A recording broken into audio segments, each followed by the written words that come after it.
Love, welcome to Earth in Transition, a movement, a gathering on summer solstices, and a podcast for the bright and humble hearts willing to dream a new way of being with the earth and all its inhabitants, from a place of innocence, of not knowing.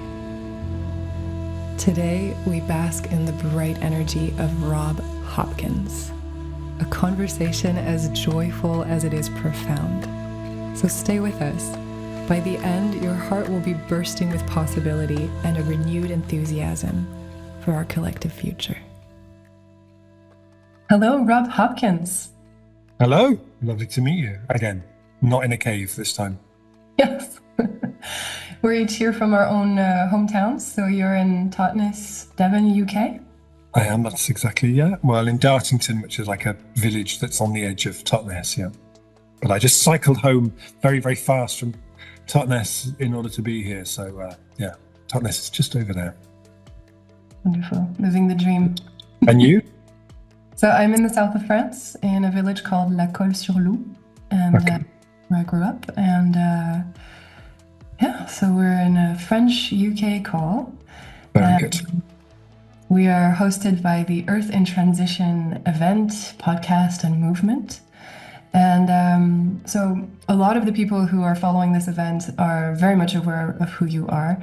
But for those that may be joining in and listening who do not know, I'll give a quick introduction of this lovely person I have in front of me. So Rob, you are a writer. You hosted a podcast of about 100 episodes. You're a time traveler. And you are also someone who captures soundscapes from the future. Yeah. And not only that, you're a hands-on change maker in your town and in, I'm sure, many other places. You travel around and sort of disseminate all sorts of ideas, things that are already going on that are not so much shared in the general media platforms, in order to inspire people and let them know that there is a lot of change going on. If only we heard about it and opened our imaginations, we could put it into action in our daily lives. Yeah. So, yeah, feel free to add. I'm a father. Mm-hmm.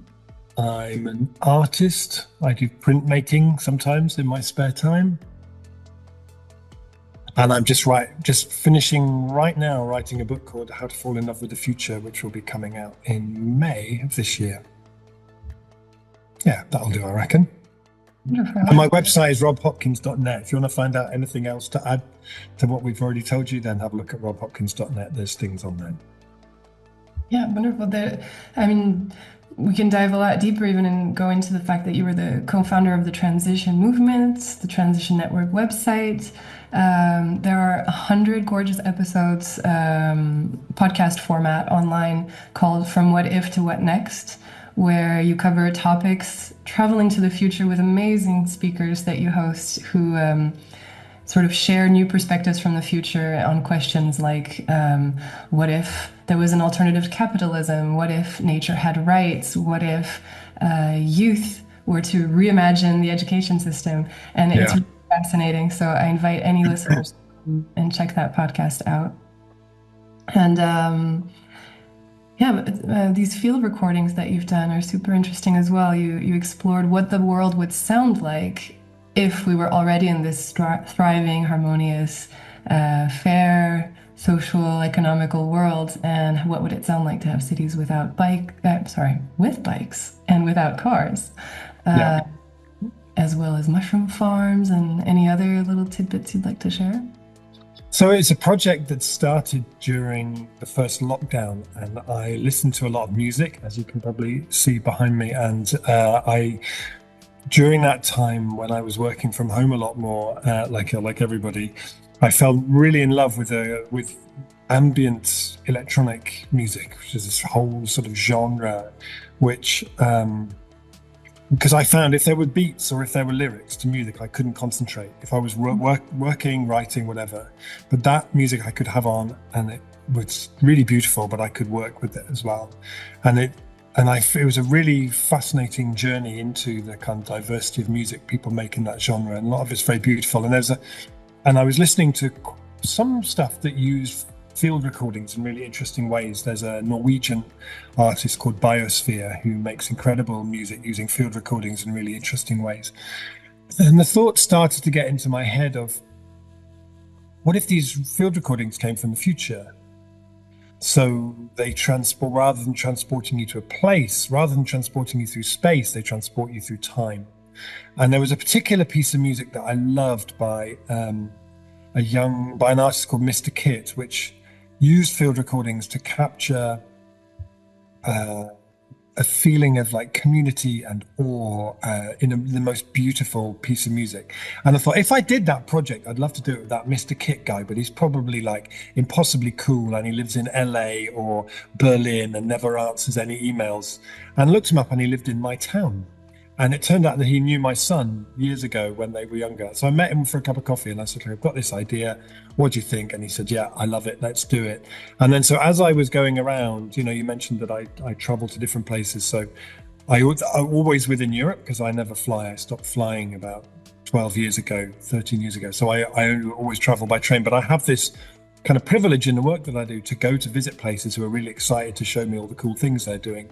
So I get to visit lots of really interesting projects, and I would always take my Zoom recorder with me and then make recordings in different places. And so we've now made 8 pieces of music, and it will be released as a digital thing, but also as a vinyl album, which is the most exciting thing of my entire life, which will be released in May at the same time that the new book is coming out. And we're developing a kind of like an immersive time portal space, which will be like a mixture of music and projection of videos onto the surface all around people. So it'll be like an immersive step into the future. There's a quote by the poet Rilke who said, "The future must enter into you a long time before it happens." So the idea of this event is that it's like for one day only in whatever the place is, we are going to tear time and pull the future back into the present and go, here you go. That's what we could still create. And that maybe that's the way that we create the longing that we need in our culture to actually get there. So it's been a beautiful project, and I'm really looking forward to people being able to hear it. Oh, look forward to listening to it or seeing it online or however it's going to live when you publish it in May. So keep us posted. Yeah, I will. All right, let's dive into some of the questions that we have here. So we're going to have a little travel session as well, the same way that in your podcast you use a time machine to take people into the future. Only here, the core of this podcast is and the event of Earth in Transition is to travel into not when, but from where.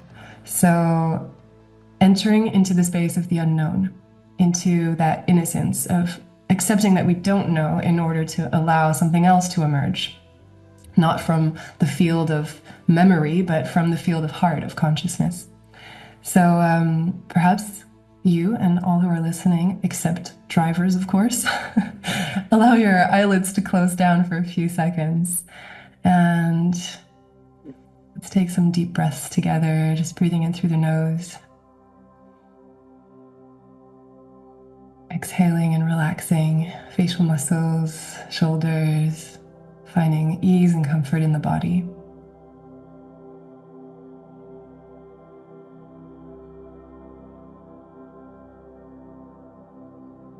More deep breath, coming into a state of deep listening.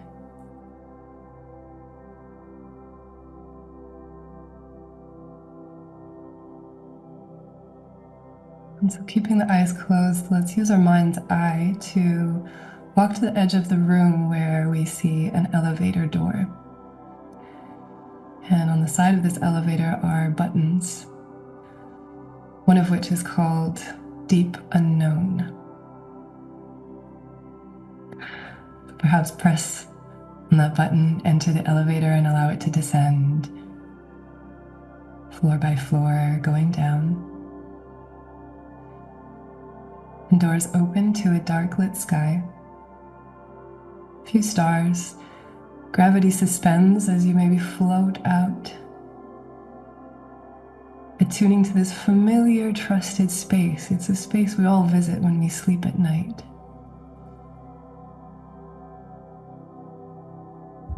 And there's a dark, black hole spinning in the distance. Feel its pull, its fertile mystery, drawing, tugging at your heartstrings. Allow it to completely suck you in.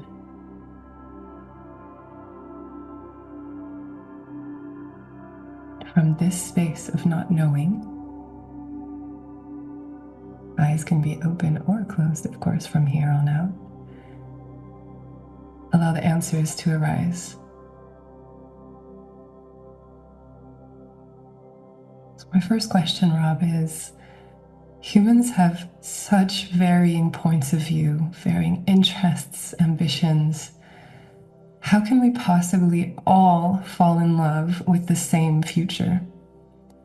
What kind of future would be capable of capturing all of our attentions and uniting us into action so that we can move towards a thriving future for all? So when I do workshops or when I do talks, I always tell people that here in Totnes, we have succeeded in building the world's first fully functioning time machine. And that our engineers have created a small version which we can take anywhere, which can turn that space into a time machine. And then I ask everyone in a similar way that you just did, to close their eyes and to imagine that they are stepping from 2025 into 2030. I always say to people, from where we are in the present, there are many, many different quantum threads that run forward to many, many different futures. The future is not a fixed thing. The future, there are many, many different possible futures that lie ahead of us. And in our time machine, we travel to many of those different futures, and many of them are horrible. Believe me, I've been there. We've traveled there. I've been there to check them out. We really don't want to go there. Trust me on that. But there are some on the outer edges of possibility, admittedly, but they're still there, that were the result of us doing everything we could possibly have done, that are extraordinary and exhilarating and just then delicious, really. So then I ask people to close their eyes and to imagine that they go there. And over the space of a workshop, we go there, we try to capture it in different ways. And then I do lots of exercises with them where we try and make that as multisensory as we possibly can. So we use smell, we use taste, we use touch, we use different ways to try and kind of get that story of the future into the cells of your body, so it becomes like bone memory, because what we're trying to do is to create memories of the future. What's fascinating to me, the neuroscience about imagination, is that whether you are imagining the future or whether you're remembering the past, it's exactly the same things happen in your brain. When you're trying to imagine the future, you are going to the memory, your memory cupboards, if you like, and looking through them. You know, like if I said to you, I'm going to take you on a holiday to Italy, and you've never been to Italy before, then what happens is that your brain sends a message down to your memory and says, send us up a file with everything with Italy written on it. And then everything you've ever heard about Italy gets put like in a file and handed to you. And you're like, oh, there'll be gondolas and pizza. And, you know, so it's like, so if all we do is watch Fox News all day, it's incredibly hard to imagine a low carbon, more just, equal future, because we've got no material to work with. So what I find fascinating, I've done that time travel exercise now with many thousands of people. I've done it with 10 people in a workshop. I've done it with 1,500 people in a hall in Brussels. I've done it in venues up and down France, all around the world. I've done it online, thousands of people. At the end, I ask people to share any reflections. What did you see? What did you feel? What did you taste? Like, how was that? And what's so fascinating to me is how similar the responses are. People say the bird song was much louder, the air smelled much cleaner, it was quieter. People have like a shared sense of purpose. People feel like the work they do has more meaning. Mental health is better. The cities are much greener, they're much softer. No one ever says, oh, we have a new runway on the airport. We have a new IKEA that's 4 times bigger than the one we had before. We have AI that's just off the charts. Nobody ever says that. And I was reading an article recently by a woman called Elise Boulding, who was a peace academic and activist back in the 80s and the 90s in the previous century. And she did a very similar exercise with people in prisons across the United States and with different audiences. So this is like 35 years ago. And she reported exactly the same things. People said exactly the same things. And her thinking was, if you went back through time at any point in human history, people would probably say the same thing. Because something about that activity bypasses our current culture, which is about pleasure and dopamine and capitalism selling us things that give us little hits of dopamine. And it bypasses that and allows people to feel into a future that's about contentment and connection and happiness, which is something we normally never allow ourselves to imagine might be possible. So her reflection at the end of writing about all these exercises she did with different people was, maybe we have a lot more allies than we think we might have. Actually, wherever people, social media has been one of the most toxic inventions, I think, of the last 10, 15 years in its power to polarize people into smaller and smaller and smaller bubbles, fueled by outrage, othering everybody else. And I think when you do an activity like that, and then you start to then identify those things, and then something like field recordings from the future that then says, okay, let's take you there. What would it sound like if we did have a future where the bird song was so much louder? And then what would we need to change in order to get to a future where the bird song was so much louder? I don't yet know of any political party that has or platform that has started there and then worked backwards. If we know in surveys across the world that the majority of people think billionaires have too much power, corporations have too much power, we shouldn't have billionaires. People in survey after survey around the world, the majority of people recognize the urgency of climate change and we need to do something about it. Whatever social media might lead us to believe, the polls again and again around the world show that that is the case. So there is a room here for a platform that is about building towards that and building towards a world with better mental health, better well-being.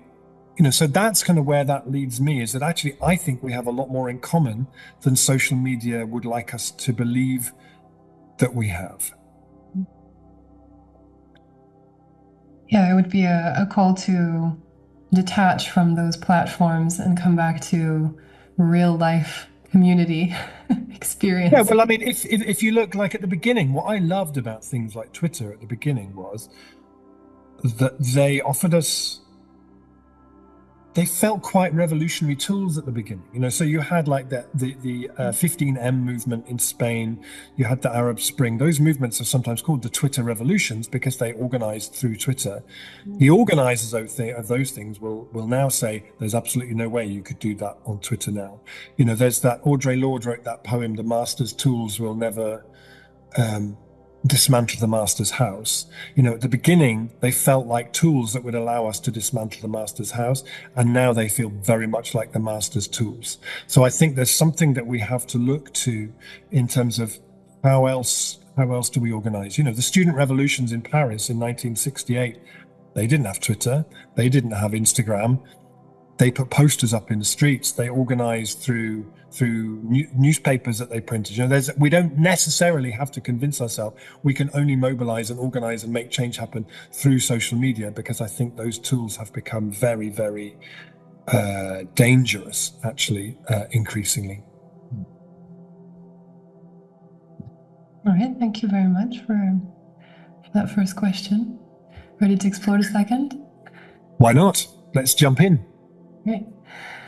So let's close our eyes for a second again and imagine that, all right, so humanity has now officially, and collectively fallen in love with a thriving, harmonious way of life. So let's imagine now that this future isn't so much a place, but a person. a being that is made of forests and fungi and stars and children and whales. And imagine you're standing in front of this grand being that contains all.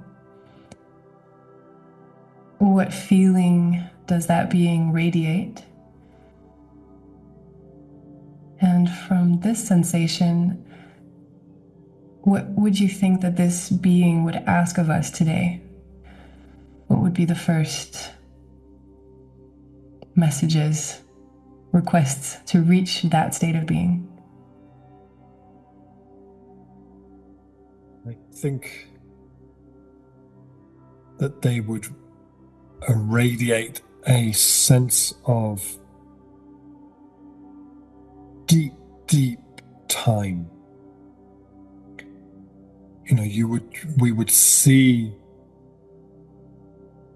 their memory goes so much further back than any human memory can possibly do. So, you know, back billions of years of dust and heat and gas and formation of planets and rocks and oceans and the emergence of life and the incredible diversity of life. I think it's something that's sort of almost impossible to. I think standing in front of a being like that would you know, the word awesome is a word that's really devalued, I think, in our culture, because in America, you know, a hamburger is awesome, you know, but actually I think to use awesome in it to its fullest extent, I think there would be a profound sense of awe at the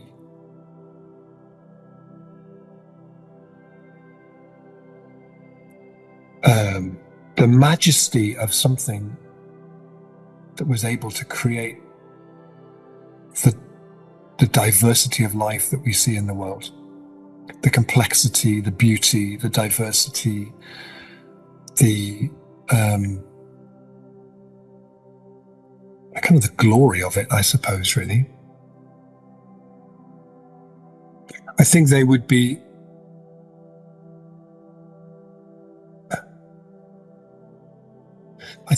quite confused and very sad about what's happening at the moment. I think they would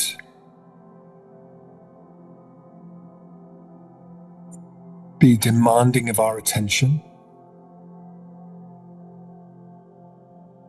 I think they would be really confused as to why, when we had been gifted something so utterly extraordinary, you know, possibly the only place in the entire galaxy where this extraordinary thing of life has flourished with such complexity, that we are so blasé about that, and that we prioritize such meaningless, trivial pursuits above a reverence for what we're fortunate enough to be handed. So I think it would be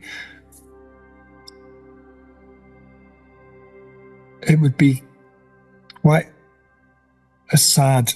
I think it'd be a bit like when you meet a kind of an older relative who doesn't really understand the world and what's happening, you know. So I think what they would say is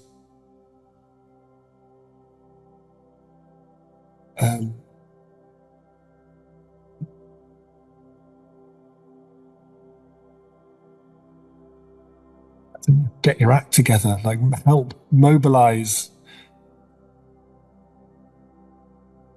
step up, don't be a passenger, don't be a bystander in what's happening. I kind of feel like they would remind me, they would want to take me by the hand and take me to show me things that would remind me of the majesty of creation, They would want to take me, like you said, to go and see Wales. They would want to take me to see the most beautiful forests in the world. They would want to take me under the surface of the soil in the forest to observe the mycelial networks happening. They would want me to see the termite insides of termite mounds.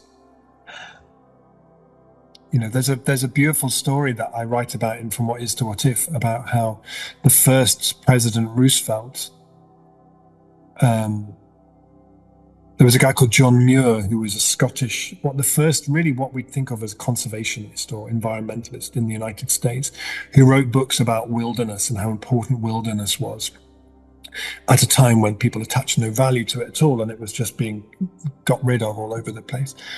And he wrote beautiful books about how important wilderness was. And President Roosevelt loved these books and read them all. And he said to his staff, one day I'd love to go camping in the wilderness with John Muir. And so they arranged it. And John Muir and President Roosevelt spent 3 days and nights in the Yosemite National Park, just walking and camping and sitting up around campfires late at night, just with 2 other people carrying all the stuff for them and cooking for them and stuff, and just sitting under the stars and talking and reflecting on the value of nature. And I think that this character would want to do the same with me, would want to give me a similar kind of an experience, and would be urging me to share that experience with as many people as possible. Beautiful, thank you. It definitely felt like it came from the heart. Yeah. Actually, that leads us into the next question quite beautifully, because one of the intentions of Earth in Transition here in 2025 at the next solstice in June is to gather a circle of elders from all walks of life. The elder term conveys the idea of wisdom, but not so much age. It could be someone as young as Greta Thunberg, or it could be someone from the Afrofuturism world. It could be someone from deep ecology. It could be any kind of soul that is in a state of integrity and selflessness, and really moving in the world from a place of offering to the whole. And so I wonder if we were to imagine, let's say again that we're at the Earth in Transition 2025 somewhere in the States, and all of these elders have been called to gather around a fire somewhere in nature, and they're all sitting together. And let's say that you're there with them. You're one of these people, and you're sitting there on a log, and there's a deep silence. Everyone is just like you said with Roosevelt, sitting in nature, listening, feeling. And their role as an Earth Council is to be consultants for life's unfolding policies and way of functioning, whether it's political, economical, social. And they guide from a place of selflessness how we act in the world. And perhaps that their way of sharing what they channel is storytelling, telling a beautiful story that speaks of the now and how to get to this space that you're mentioning, that this future being is telling us of. So if you were sitting in this circle, you who is a master imaginator and storyteller, what kind of story do you think you would hear them sharing to us today to help guide our steps back to awe and majesty? Well, I imagine the people who are there who are indigenous people would be dipping into the rich library of stories and myths that underpin their culture, which those of us in a more global North European cultural context have long since lost. And so I imagine that we would be dipping into the world of myth and story and Yeah, and stories like that. I imagine we would hear also stories of people and peoples who experienced times of traumatic loss and upheaval, and the cultural ways in which they responded to that and built the capacity to respond to that. The way that they designed what my friend Sophie Banks, who runs something called a healthy human culture, calls return pathways. Like, how do you design into the activism that you do, the ability to come back to a place of wholeness and stillness, which I remember meeting a woman who was a grandmother from Standing Rock when Standing Rock was in the midst of a kind of a brutal occupation by oil and gas companies and the US military industrial complex trying to force a pipeline across their land. And every day their young people would be on the front line. The water protectors would be being tear gassed and have dogs set on them and being beaten, and like every day. And I said to her, how do you, like, in your culture, how do you manage that? How do you support them when they come back every day? And she said, we go straight into a lodge and straight into a circle, and we stay there until we've worked out everything that needed to be released and got rid of, and then the next day they go back again. In a lot of Western activism, we don't have that at all, which is why we see such high rates of burnout and exhaustion among people, because we don't have those cultures. I think those of us coming from the global north and from the cultures here, I think one of the things that we would be bringing would be what people are now calling throughtopian stories. So utopian stories are like these fantastical stories of perfect civilizations off in the future where everything is amazing. Dystopian stories, we are awash with dystopian stories in our culture. Every time we turn on the TV, there's another dystopian story about everything going to shit in various different ways.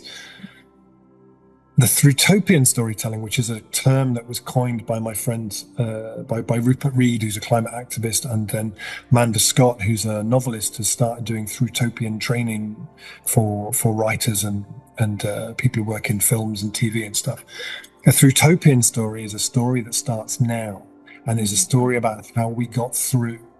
Who did that person meet? And then who did they meet? And how did it build? And then what happened? And then who came along to support that? And how did that then really take off? What are the stories that start now of how this built? So one of the things that we're doing with Field Recordings from the Future, which I mentioned earlier, is having a throughtopian aspect to that, which is we tell these 8 stories from the future that we've been to, but then afterwards we come back and we go, okay, how did that start? Who was the person who started this underground mushroom farm in the middle of Brussels? Like, and who came to support them? And when were the times when it felt like it was just never going to happen? And how did they find the resilience and the strength to keep going? So I think this imaginary sharing of stories around campfires, around this particular campfire, would be very diverse. I also think it's really important that actually, as a straight white man sitting in that circle, I think my story comes last in that circle, and that actually a lot of what those of us in the global north, need to be doing is to just be listening to the stories that we would be hearing from the indigenous voices, from the black, queer, trans, people of color voices that are around that fireplace, that we hold the space for those stories to come to the fore, really. Beautiful. Speaking of all those movements, the second actual part of Earth in Transition in 2025 is to create a gathering called the Transition Assembly, in which instead of gathering individuals sort of the way in a festival you would gather book lovers to a book festival or music lovers to a music festival. The idea here would be rather to gather movements together in the same place around maybe the common idea of a thriving future. So we could imagine, like you say, LGBTQIA plus, um, deep ecology, transition towns, pupil advocacy movements, and all of these sort of beautiful stories that are currently happening that you spread around the world like little seeds in people's minds. If we were to gather all of these little sprouts and bring them together in one event and allow them to cross-pollinate, what would you see coming out of this kind of gathering? I would see what comes out of it. I feel like we're living in a really dangerous time, because one of the most dangerous things that is happening is that the future, for so many people, the future is disappearing.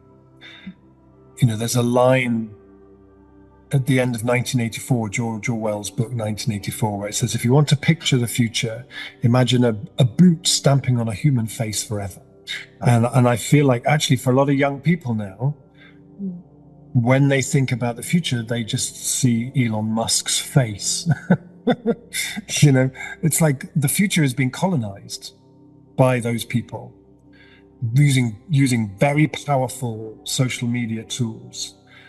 And the idea of a sustainable, livable future, fairer, more just future is being kind of overridden by this sort of.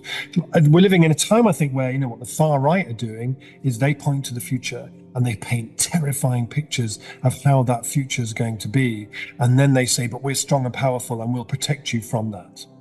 But at the same time, progressive people on the left, climate activists, often are filling the future with terrifying visions too. Collapse, extinction, the end of everything. And so people, particularly young people, I think there's nowhere to turn. The future is kind of being cancelled. Everything gets stuck in the present. And this, back in the late 1960s, for example, we had politicians and movements that very explicitly talked about the future in hopeful, positive ways. They brought the future to life. It's going to be Martin Luther King, there'll be a time when this and that and this and that. Let freedom ring. And, no politicians talk like that anymore at all. So I hope that what would come out of it, I would love to see an event like that might result in a big demonstration in the capital of France, Paris, of course. What am I talking about? There's a big demonstration in Paris, but which is a day of bringing the future to the capital. So rather than just bringing a placard with everything you don't like written on it, bring an object with you that represents the future that you most long to see. Maybe it's a toy beaver. Maybe it's a furniture that you've made. Maybe it's a musical instrument. Maybe it's something that represents children that you haven't had yet. I don't know, whatever it is, and we have a day of summoning the future to the capital. And we do it we're opening a time portal in the center of the city. And the idea is that when you've got thousands of people there with their objects, the idea of the day is you go around and you speak to people. Tell me about your object. Tell me about what's the story that you bring in this object that you have. I think it would have such a different kind of a quality to it, and then you could have different things that would go on around that, like getting people to. There was an exercise I used to do when I was a permaculture teacher living in Ireland that was called future tour guides, where after we'd studied about urban farming, gardening, and about how to harvest water and renewable energy and how to make buildings more efficient, we would go to a housing estate and I would divide them into groups of 4 or 5. And then I would say, okay, in an hour, you'll go this place now here, 10 years in the future, this estate, it is the most permaculture transformed, amazing estate. It's so amazing, in fact, that people come from all around the world to come and visit it. And your job is you're the tour guide. You're taking people around and you're showing them.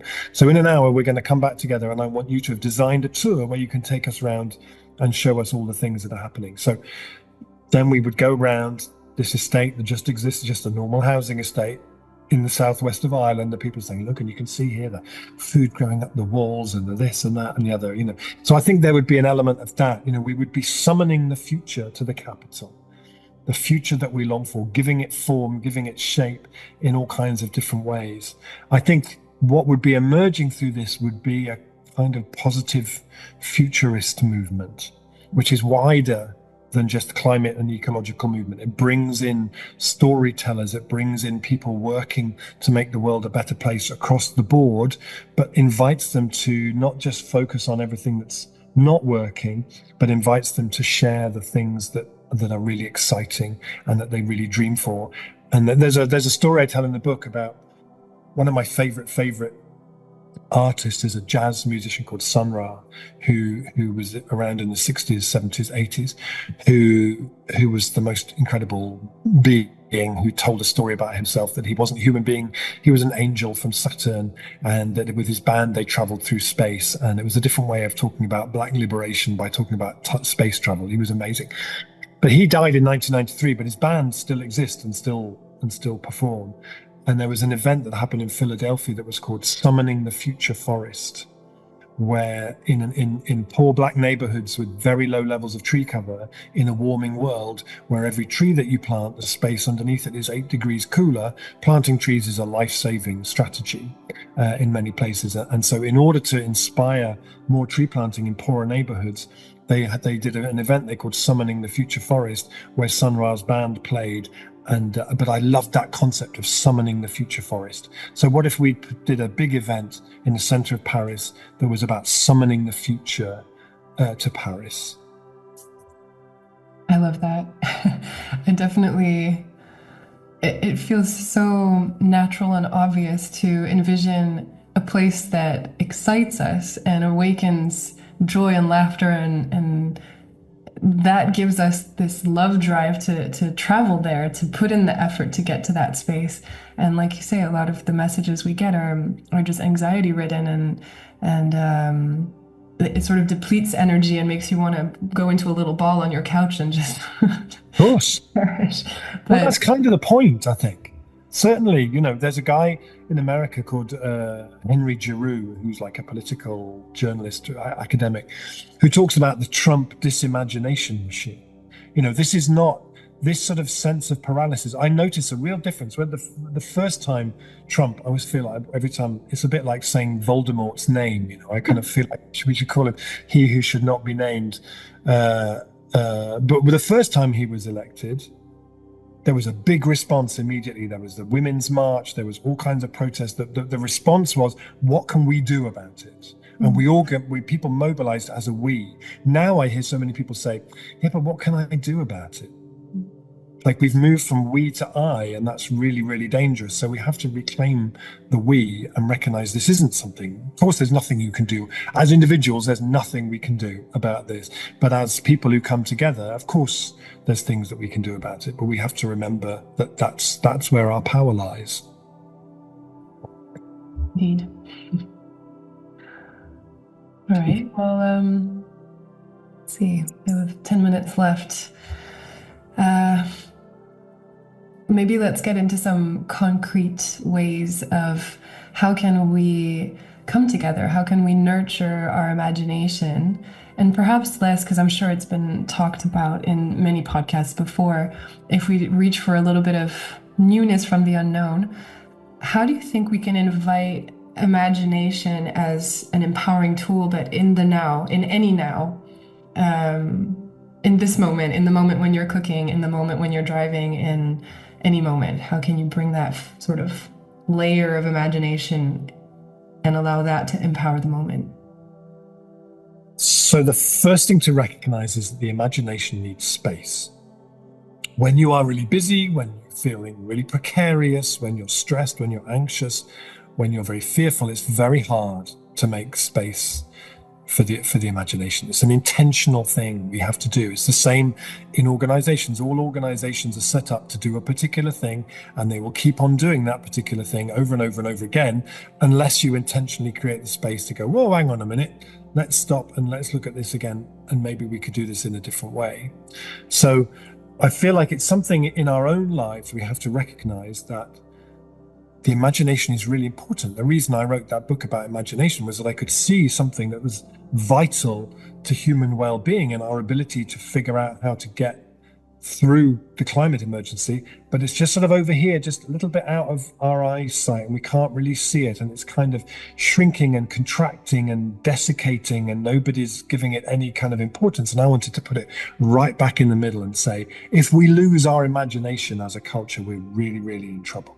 And the imagination is like the fire, it's the spark, it's the there's a beautiful saying that Ursula Le Guin talks about how the word creativity has been co-opted by capitalism to the point where it's now completely meaningless. But she says, but they cannot have imagination.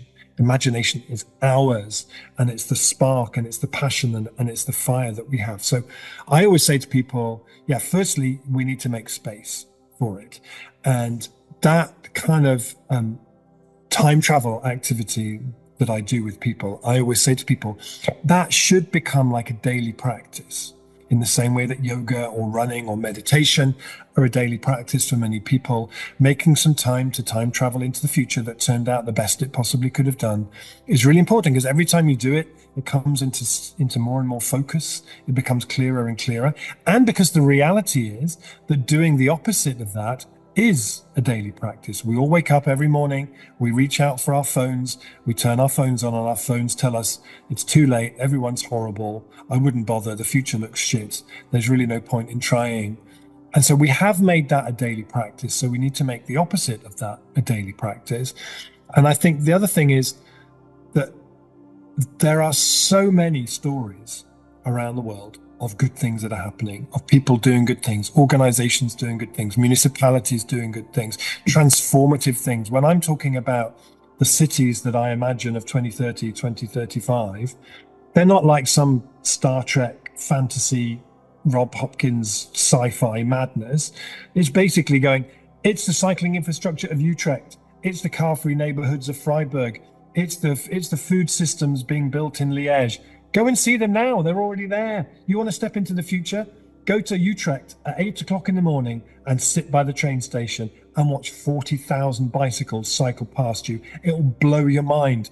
Go to the Vauban in Freiburg, where 3,000 people live in a neighborhood with no cars, and just listen to how different it sounds to every other urban space you've ever been in. All of this stuff already exists. So for me, it's like, instead of following all the kind of doom scrolly awful stuff online, follow people who are sharing stories of good things happening. They're out there. Positive News Magazine, We the Possible, we know what they call, We Are Possible, Transition Network. Follow the stories where those stories are being shared, because they're out there, and they're people like us who are just stepping up and just doing things. Whether there's small things or really big ambitious things, we need to be filling the cupboards of our memory with those stories, rather than the stories of everything going wrong all the time.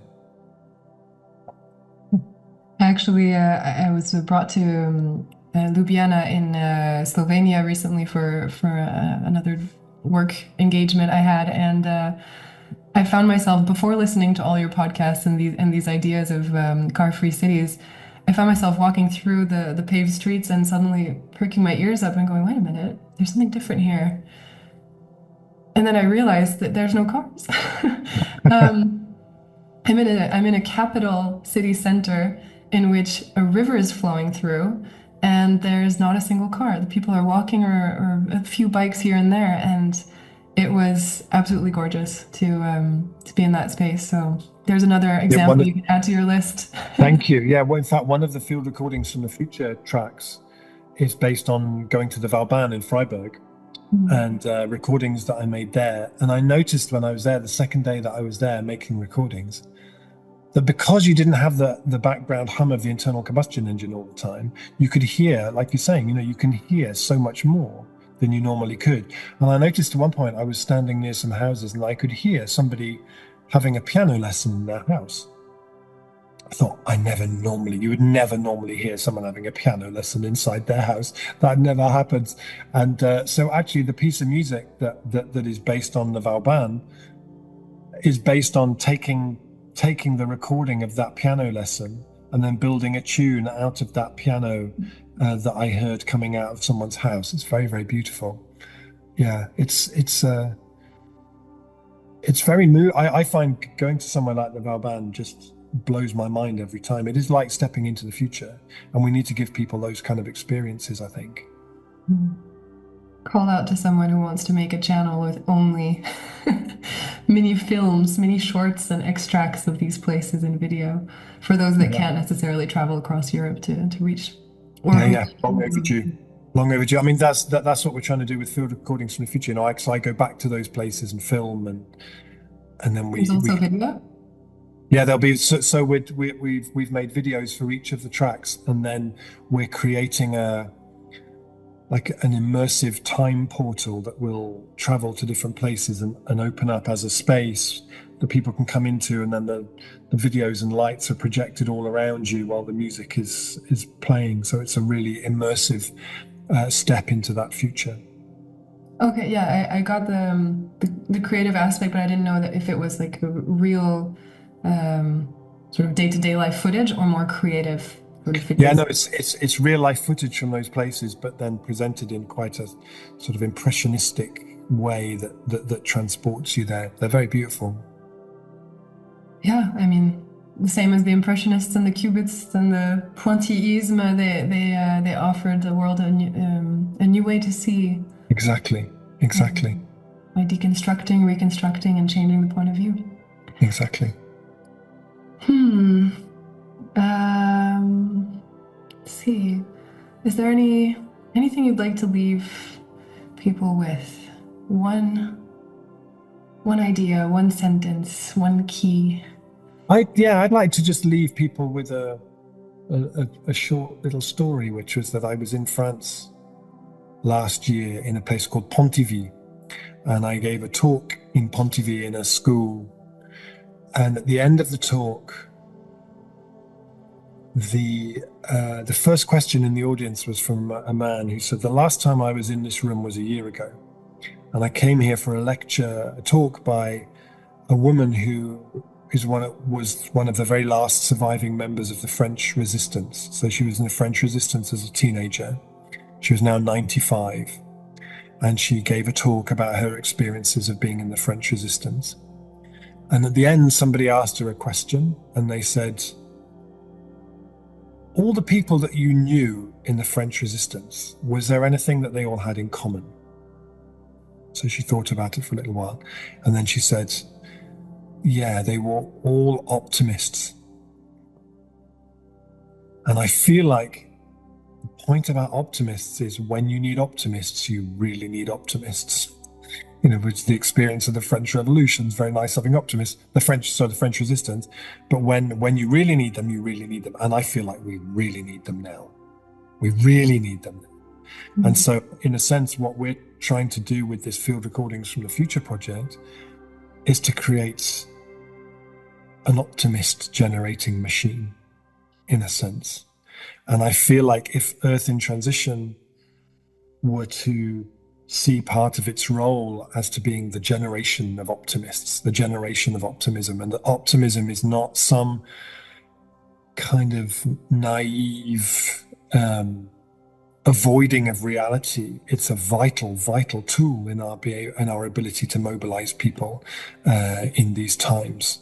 So yes, I would just like to leave you with that thought. That when we need optimists, we really need them, and we really need them now. In the end, all those Hollywood movies with the unexpected band of rebels that get together to save the world, they really can happen, and they really can gather, and they are made of optimists.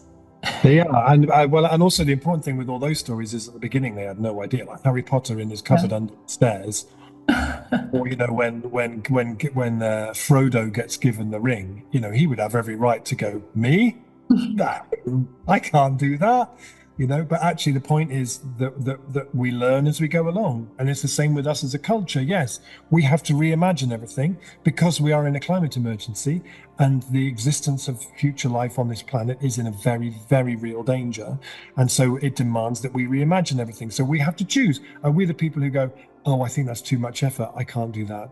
Or are we the people who go, yeah, this is what a fantastic, thrilling, once in a millennium opportunity to reimagine everything. Let's go for it. Let's embrace that. And when you do that, you find, like Harry Potter, like Frodo, you find as you go along skills, inner resources that you never imagined you have. You find that people come forward to help you who you'd never heard of before. When you start taking those steps with purpose and determination, life comes in to affirm and to support what you do.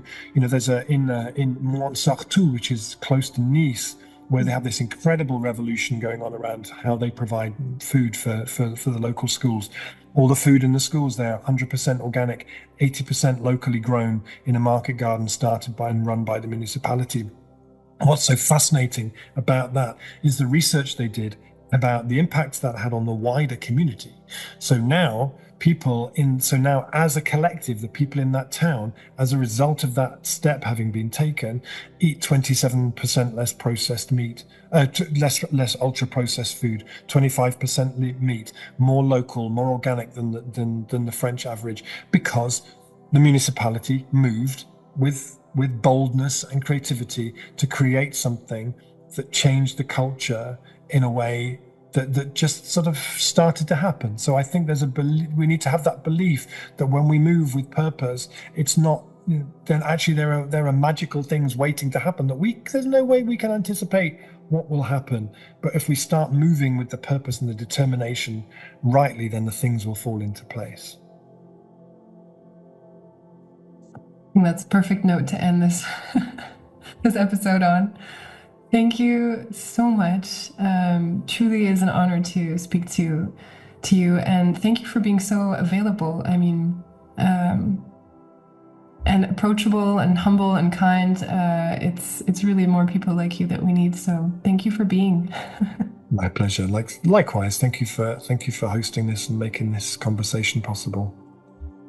My pleasure. Well, hopefully we'll cross tracks again, and I wish you a beautiful rest of your day. And likewise.